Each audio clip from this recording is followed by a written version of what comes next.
So let's talk short-range events. Really, today there are two primary types of technologies that people are using for this purpose, HF and UHF. In terms of supply chain, if you're interested in security or access control, LF can be used occasionally, but for the most part, people interested in tracking assets or material are focused on HF and UHF technology. HF, it couples magnetically, and magnetic fields fall off much faster than electric fields, so as a result, you get much shorter range. UHF, you can see up to 7 meters with very well-established vendors. These 5 we consider to be leading vendors in that space and are quite appropriate for dock door application. We've rolled out this technology again across the Defense Logistics Agency. It's what Target and Walmart are using in their supply chains.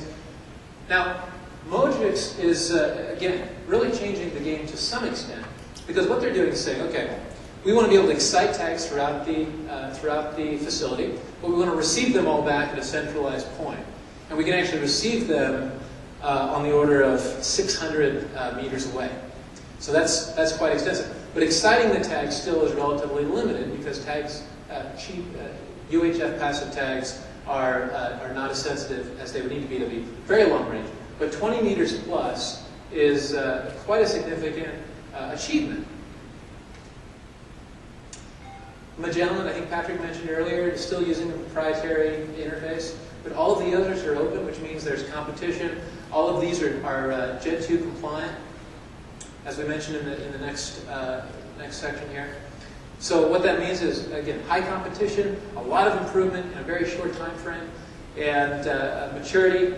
Again, HF has been around for a long time, about 15 years, and as a result, it's highly mature and reliable.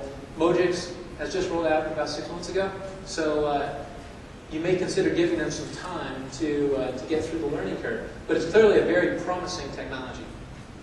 And price range, again, because of the types of tags that are available, 15-cent tags for application to corrugate, $5 tags for application to metal or very harsh, austere environments tend to be the price range that we see. I saw a lot of interest in this space. What questions do you have about this technology?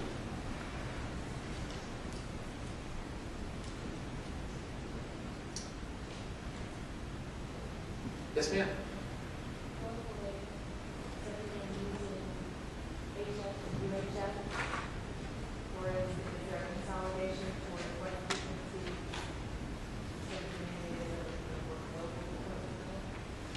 Mandated by, well, certainly there are mandates available. So, great question. So if you're a DoD supplier, for example, the DLA has mandated that Gen 2 compliant tags be applied because they've deployed a Gen 2 compliant infrastructure.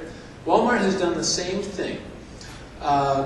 There are other mandates that are in the works, and I think that what we're going to see, for example, in financial services around IT asset tracking, we'll see guidelines provided to help facilitate the coordination between asset manufacturers, technology providers, and end users. Whether that transpires into a mandate is unclear. Any other questions? Yes. Out of space for a couple of years, but 3 or 4 years ago, there was a huge difference between the capabilities of these vendors in terms of their performance. Can you typify who's getting the best performance? Magellan, as an example, I heard, has a very high data rate, very fast compared to the other ones. On the UHF side, who's getting the best performance versus the widgets? On the UHF side? Right. And HF as well. Oh, sure. So on the HF side, we've actually seen now that Magellan certainly is still very strong. Their phase jitter modulation technology is unique. But actually, we've, in the process of developing some new products in our lab, we've actually seen comparable performance out of the 15693 protocol. And in terms of, Magellan's claim to fame has been tag density, reading item-level tags in large quantities in small spaces. We've actually developed our own products that seem to do that, a similar type of capability in 15693, which is an open protocol and attractive from that standpoint. On the UHF side, I would say there's actually been a lot more alignment in recent years. We've been benchmarking readers since 2004, And we've seen some convergence, I would say, in that space. What we're seeing now, though, are very smart readers, very dumb readers, by design. I mean, intentionally inexpensive. And in fact, we're employing a couple of modules, for example, in embedded applications where we want to integrate RFID with a wall, or with a door, or with a container. And so for that reason, we're using very dumb readers, but very inexpensive, and centralizing all the processing capability.